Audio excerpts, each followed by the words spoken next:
Perjumpaan yang indah di siang hari ini yang sangat diberkati oleh Tuhan. Kami sangat bersukacita kesekian kali datang dari sini melayani rencana Tuhan dipercayakan oleh Bapak Gembala dan Ibu Gembala. Terima kasih banyak untuk kesempatan ini.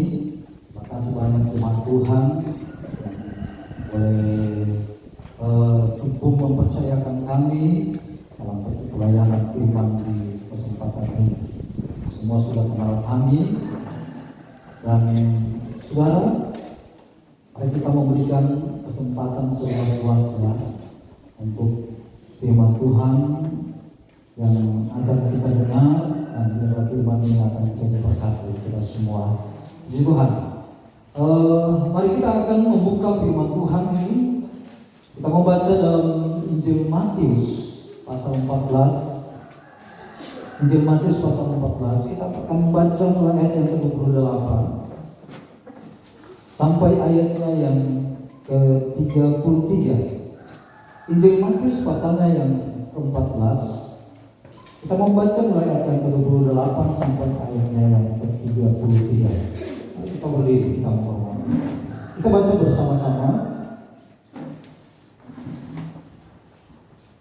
Lembaga Alkitab Indonesia memberi judul Yesus berjalan di atas air. Ayat 28, 2, 3. Lalu Petrus berseru dan menjawab dia, Tuhan, apabila Engkau itu, suruhlah aku datang kepadamu berjalan di atas air. Kata Yesus, datanglah. Maka Petrus turun dari perahu dan berjalan di atas air mendapatkan Yesus. Tetapi ketika dirasanya tiupan angin, takutlah ia dan mulai tenggelam, lalu berteriak, Tuhan, tolonglah aku. Segera Yesus mengulurkan tangannya, memegang dia dan berkata, hai orang yang kurang percaya, mengapa kau bimbang? Lalu mereka naik ke perahu dan angin pun reda. Dan orang-orang yang ada di perahu menyembah dia, katanya, sesungguhnya Engkau anak Allah.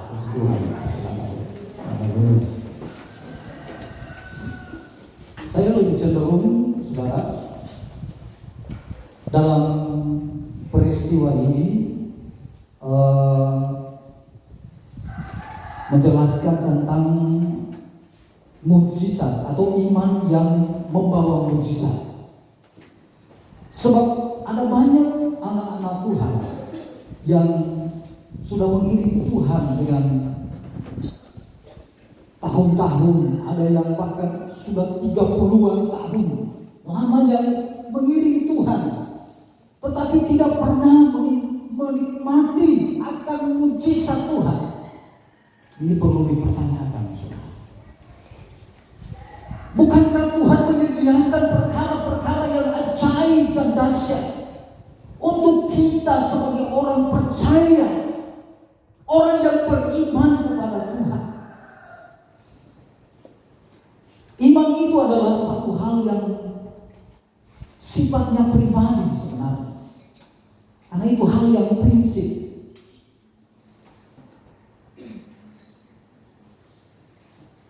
Kita butuh iman, sebab kita hanya hidup karena iman. Amin. Orang percaya hanya hidup karena iman.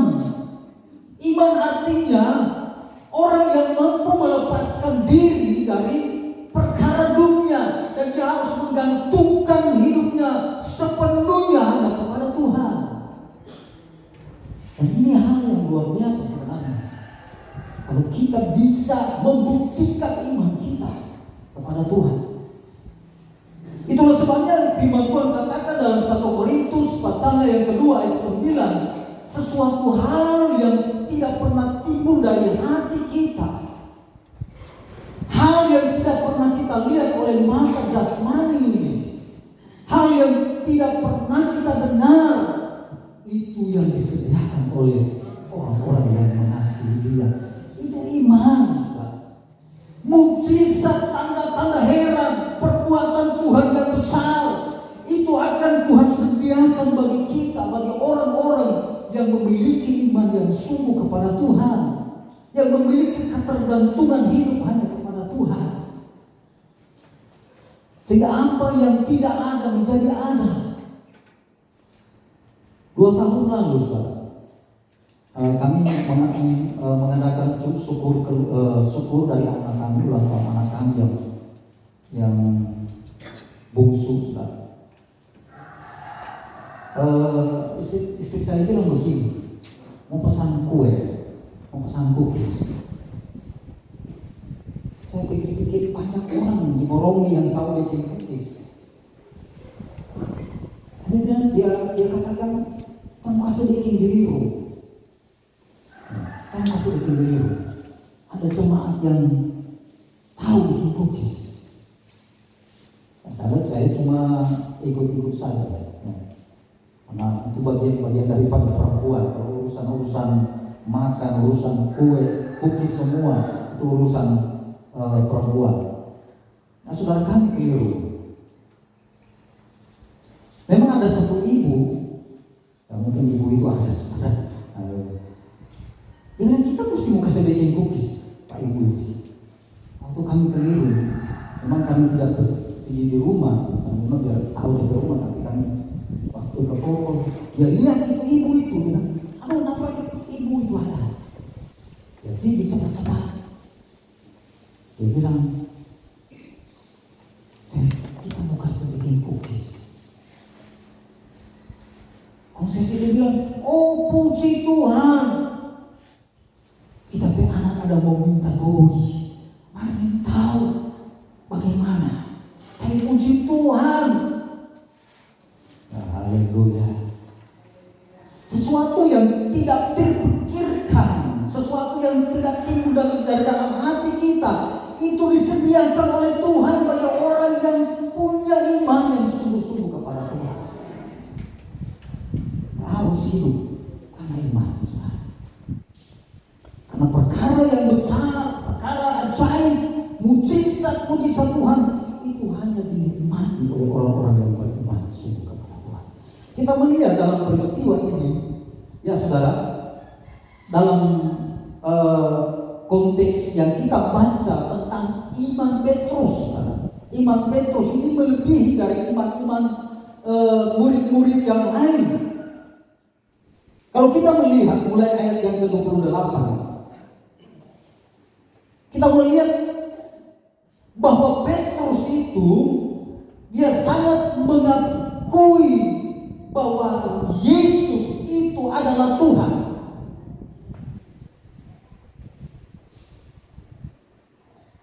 Lalu Petrus menjawab dia, Tuhan, apabila itu Engkau. Dia katakan, Tuhan, apabila itu Engkau. Ini menunjukkan betapa ada prinsip yang besar dan luar biasa dari Petrus, bahwa dia tetap mengakui Yesus itu adalah Tuhan. Kemudian hal yang berikutnya adalah dia percaya bahwa apa yang Yesus lakukan, dia juga akan pasti melakukan hal itu. Dia punya iman yang besar, saudara.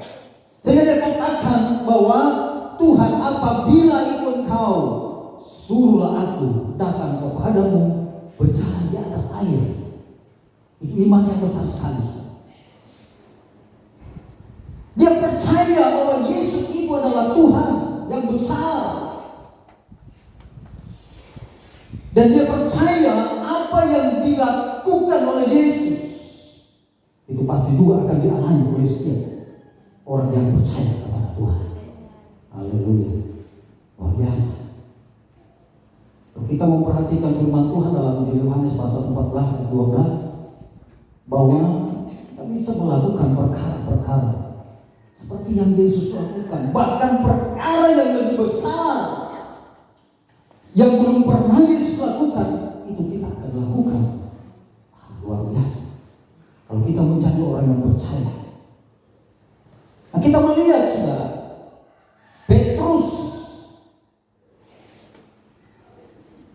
dalam ayatnya yang ke-29, ketika dia memiliki iman yang besar, Dia meminta kepada Yesus, kalau engkau adalah Tuhan, kalau memang benar engkau adalah Tuhan, maka suruhlah aku berjalan di atas air. Apa yang Yesus katakan? Datanglah. Itu perkataan Yesus. Datanglah.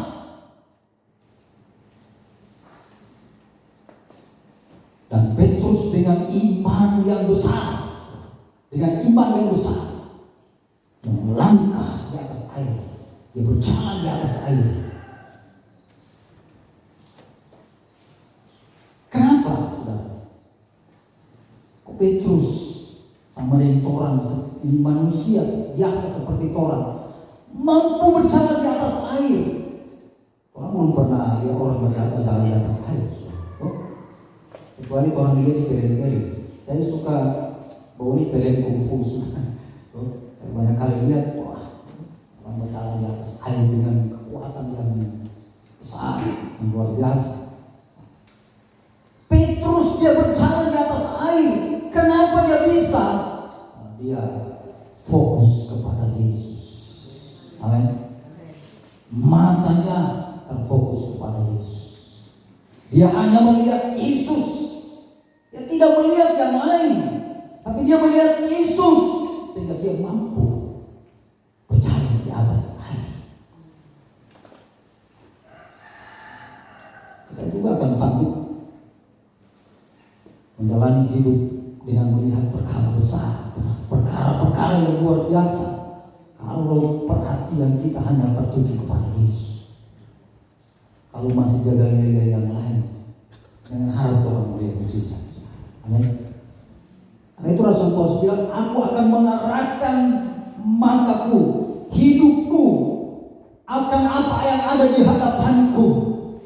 Tidak melihat ke kanan atau ke kiri, apalagi melihat ke belakang. Karena itu kasih tinggal itu hal-hal yang ada di belakang. Banyak kali orang dalam pengalaman tidak fokus kepada Tuhan. Tuhan itu benar, itu orang sendiri yang merasa. Sehingga kita banyak kali tidak alami apa yang sudah dialami oleh tokoh-tokoh dalam Alkitab. Seperti Petrus contohnya, yang mampu berjalan di atas air. Kita memang tidak akan bisa berjalan di atas air, tapi ada banyak hal, ada banyak perkara yang Tuhan sediakan untuk kita. Kalau kita fokus kepada Tuhan. Namun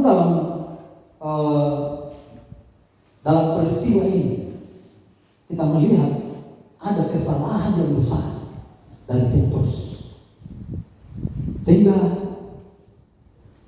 dalam ayatnya yang ke-30, Petrus mengalami situasi yang sangat sulit dan berbahaya. Orang kalau di bawah renang pasti mati, pasti mati. Nah, Petrus mengalami satu situasi dan kondisi di mana dia tidak bisa melakukan apa-apa ketika dia tenggelam. Nah, pertanyaannya, kenapa Petrus tenggelam? Coba kita akan melihat di ayatnya yang ke-29. Hal yang pertama, mari kita akan lihat. Hal yang pertama, di ayatnya yang ke-29 kata Yesus datang. Maka Petrus turun dari perahu dan berjalan di atas air mendapatkan Yesus.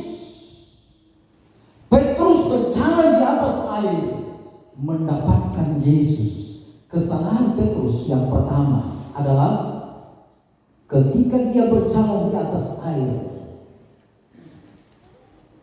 dia tidak fokus lagi kepada Yesus. Amin. Dia melihat diri sendiri. Wah, kita kok boleh, kita kok mampu, kita kok bisa melihat diri sendiri. Hati-hati, saudara. Kalau engkau tidak fokus lagi kepada Tuhan dan membanggakan dirimu, kau berada di ambang kehancuran. Kalau engkau tidak fokus lagi kepada Tuhan, engkau akan mengalami seperti yang dialami oleh Petrus. Dia tidak melihat lagi kepada Yesus. Dia tidak mengarahkan pandangannya lagi kepada Yesus, tetapi dia hanya melihat diri sendiri ketika dia berjalan di atas air. Kita kok tidak boleh jalan di atas air. Ini banyak yang dialami oleh setiap orang percaya, anak-anak Tuhan. Mungkin di sini tidak ada. Saya tahu bahwa jemaat Tuhan di sini hebat-hebat, ya kan? Punya iman yang besar. Tapi biar ini menjadi pengalaman kita bahwa salah satu kegagalan Petrus ketika dia jalan di atas air adalah dia melihat kehebatannya sendiri. Dia melihat bahwa dia mampu, dia sanggup berjalan di atas air sehingga matanya tidak tertuju lagi kepada Yesus.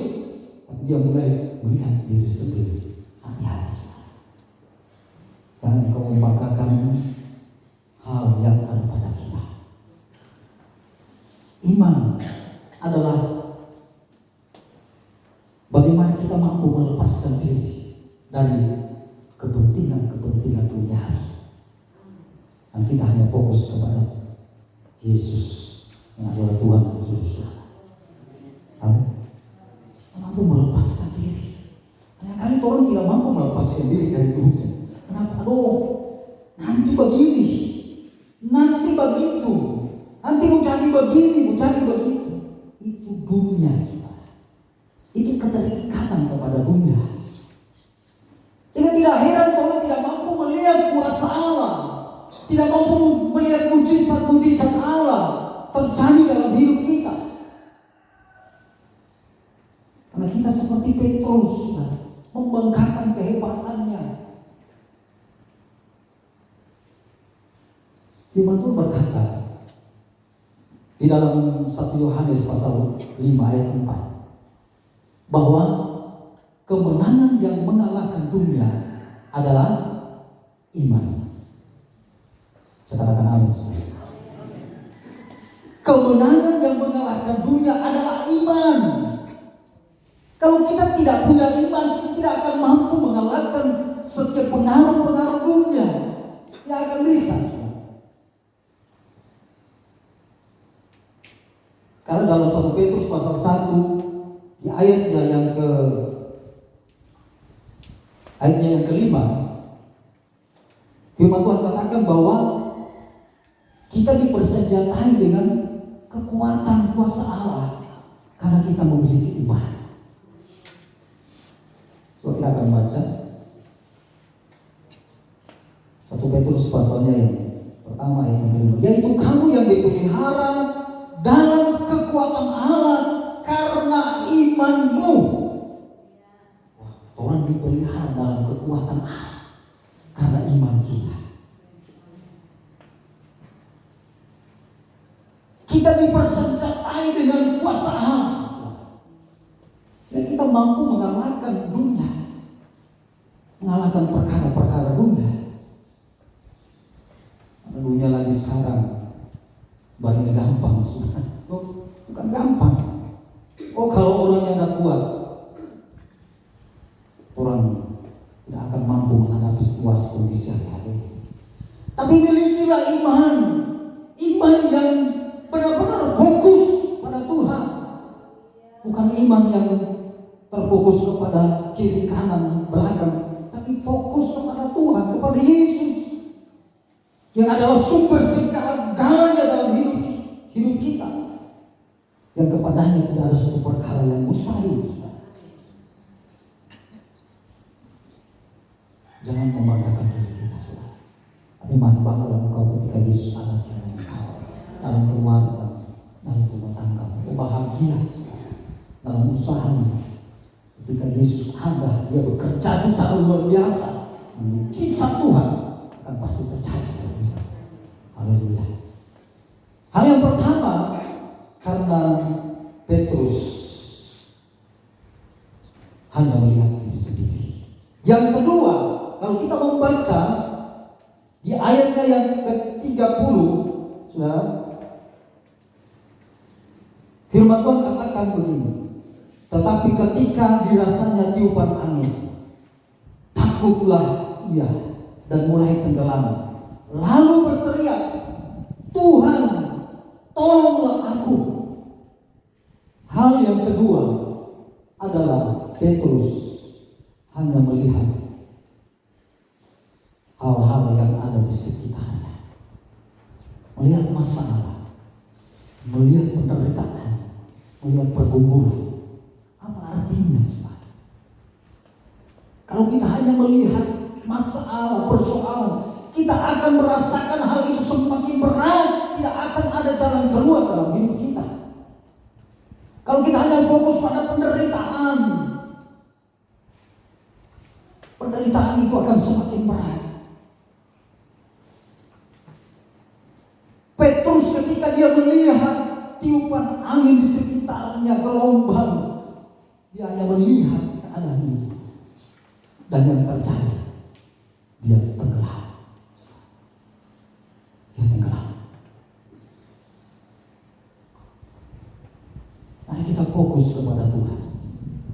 Jangan fokus kepada sesuatu yang ada di sekitar kita. Dunia tidak akan memberikan apa-apa kepada kita, tidak memberikan pengharapan, apalagi keselamatan yang tidak ada, saudara. Kalau kita fokus kepada Tuhan, tidak melihat masalah, tidak melihat penderitaan, tidak melihat kegagalan, tapi jadikan kegagalan itu menjadi awal keberhasilanmu. Tidak melihat setiap pergumulan apapun yang ada di sekitar kita. Kita hanya melihat pribadi yang sanggup dan mampu melepaskan kita dari segala sesuatu, dari setiap penderitaan, pergumulan apapun. Dialah Yesus atas segala-galanya dalam hidup kita, yang mampu menyediakan yang terbaik untuk saya dan saudara.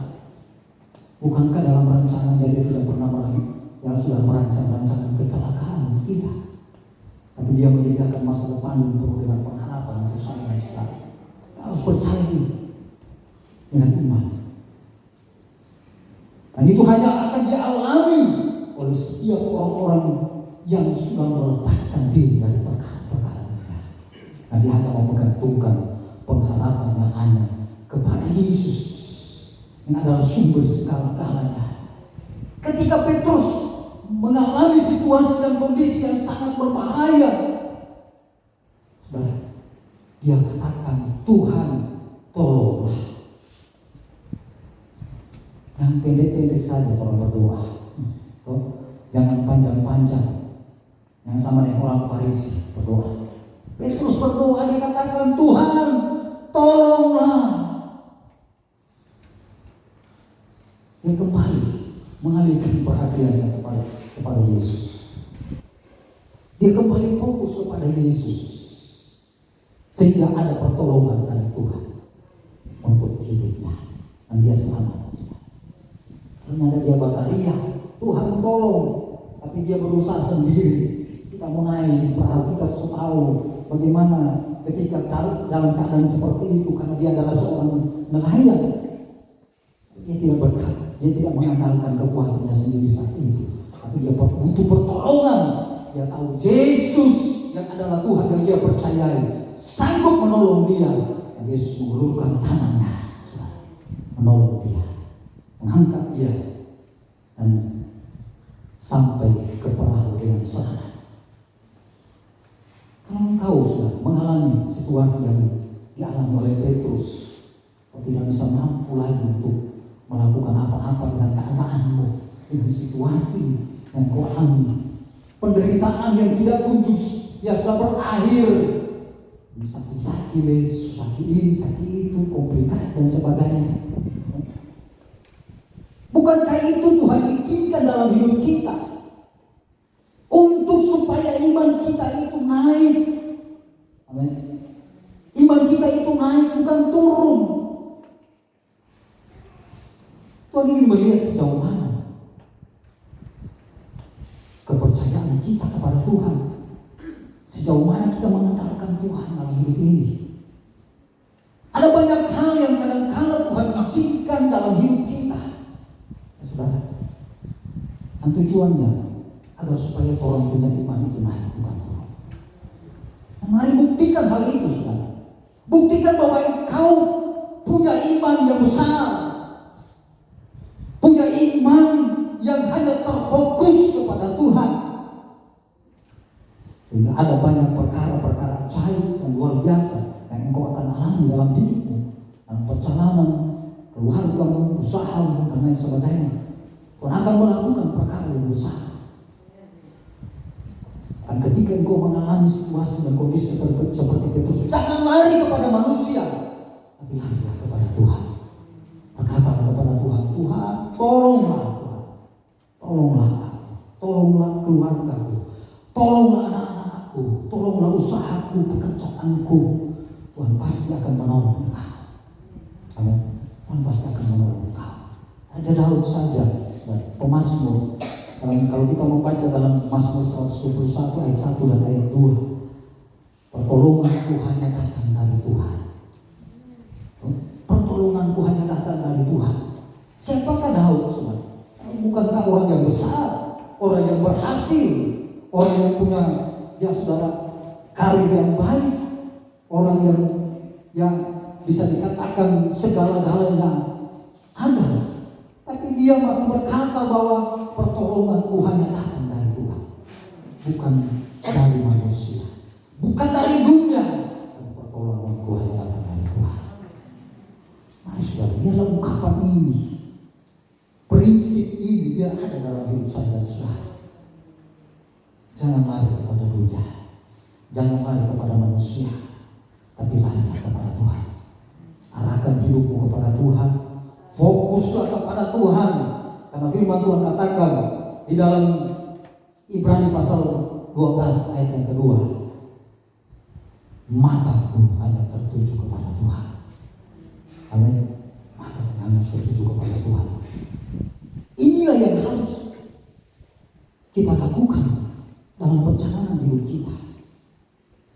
Kalau orang mampu membuktikan iman kita sungguh-sungguh hanya kepada Tuhan, orang akan merasakan hal-hal yang dahsyat, hal-hal yang besar yang akan Tuhan kerjakan dalam hidup kita. Karena banyak kesaksian dari kita juga secara pribadi, ya saudara, kami juga banyak mengalami bagaimana penyertaan Tuhan, mujizat-mujizat Tuhan yang Tuhan kerjakan dalam hidup kami sekeluarga.